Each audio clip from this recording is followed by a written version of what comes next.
10 лета минаха, откак баща ми Влахо напусна града София. Твърдина антична, дето среща си давали всички керванджии по пътя за Цариграда.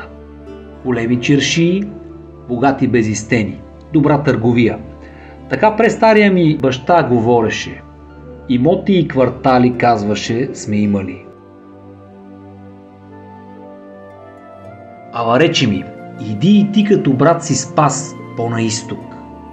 Това бе през 1525 лето от Христа.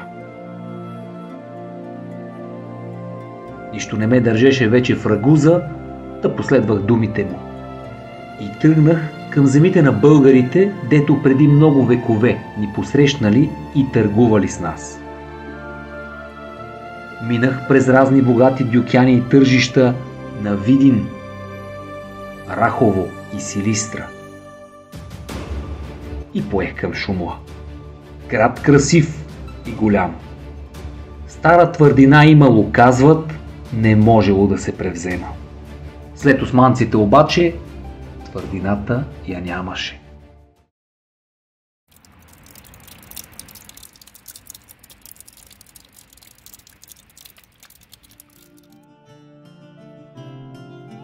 Но каква чершия имаше? На тая чершия брат ми бе давал злато, че с други търговци от Рагуза да построят безистен. И всичко тука отиде. Дела му от Дюкяна в София и той, що имаше край Адриатика.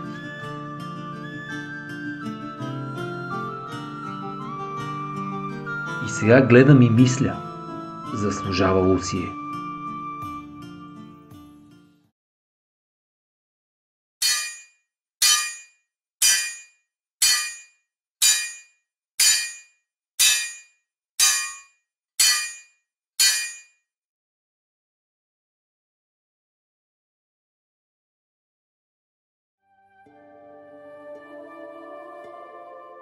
Сграда 3 боя висока и над 40 стъпки широка, като замък. Зидовете дебели, и стоката пазят, и хората. Разказват, че тук имало камъни от старата столица на българите.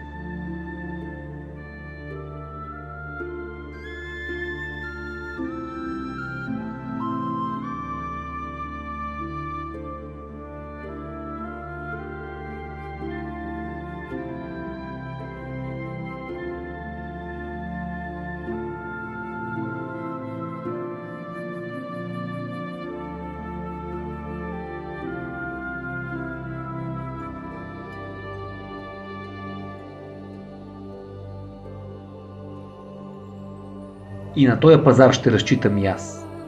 Да купувам кожи и мед. И да продавам пъстроцветни сукна и злато.